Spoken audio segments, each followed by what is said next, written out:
I'm Dr. Scott Spear, and you're watching the Plastic Surgery Channel.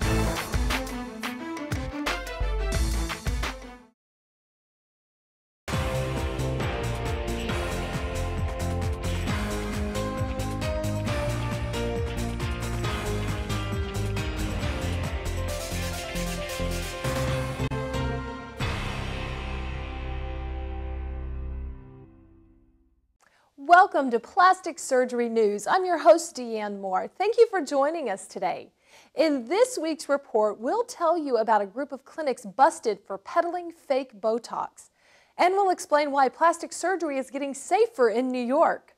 Plus, we'll give you the real story on what pop sensation Michael Jackson did and did not do to enhance his appearance.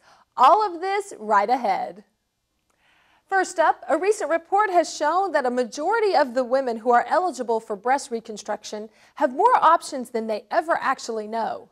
The American Society of Plastic Surgeons has launched an awareness campaign about breast reconstruction that emphasizes a team approach. The campaign includes online videos that address different treatment options, patient stories, and literature from the American College of Obstetricians and Gynecologists. Almost 70% of women who agreed to breast cancer surgery are missing out on forms of patient care that are available to them, according to the ASPS.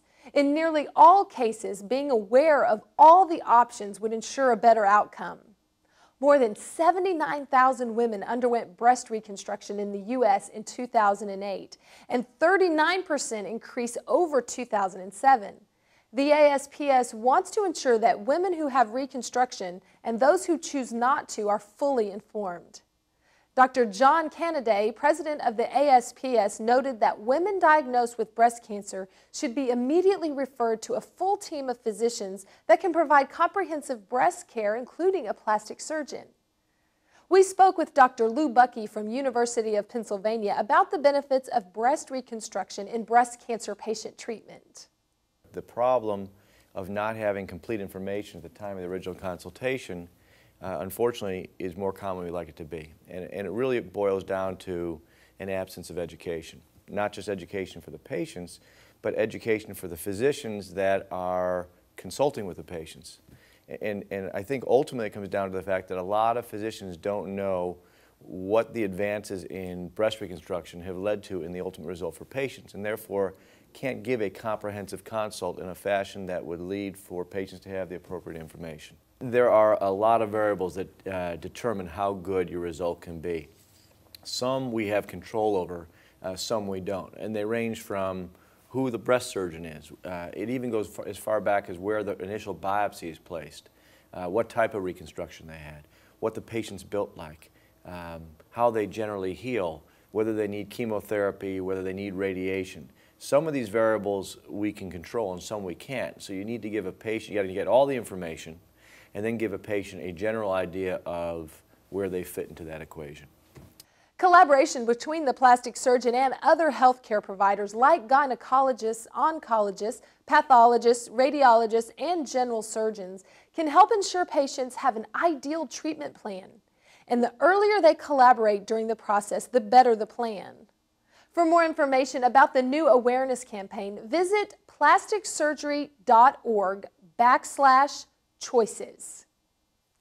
In our next story, new legislation in the Philippines requires women who want any kind of cosmetic surgery to first get a pregnancy test. The bill was authored in light of reports that cosmetic procedures have led to miscarriages among women who didn't know they were pregnant, as well as reports indicating that some women who undergo surgery are hoping to induce an abortion. The new policy requires all female plastic surgery patients to take a pregnancy test administered by the plastic surgeon or by another practitioner who can verify the results. The measure covers wider surgical range than many would expect, but the emphasis is on procedures that require anesthesia, such as liposuction, breast augmentation, tummy tucks, and buttock augmentation. Women in the Philippines are now also required to test for pregnancy even if the cosmetic work is more minor, such as a facial chemical peel. According to the bill, a surgeon will be held criminally liable if he doesn't make the patient aware of all the bodily risks associated with the cosmetic procedure. Penalties for surgeons who violate the bill range from a reprimand upon the first offense to hefty fines and a 30-day suspension of the surgeon's license.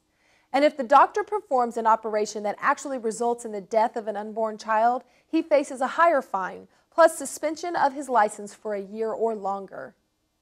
Coming up after the break, we'll hear what the experts say Michael Jackson did and did not do to enhance his appearance, and fill you in on why surgery is getting less risky with New York docs. But first, a quick break. We'll be right back. You've invested a lot of time planning your plastic surgery procedure. You don't want to leave anything to chance. Now, there's an easy way to have peace of mind about your surgery. CosmetiSure. Every surgery has some risk of complication, but most health insurance policies won't cover complications arising from elective surgery. CosmetiSure is an affordable, short-term coverage designed to protect you from the financial impact of possible complications. CosmetiSure is only available through participating physicians. Before your surgery, ask your doctor about coverage with CosmetiSure so you can rest assured.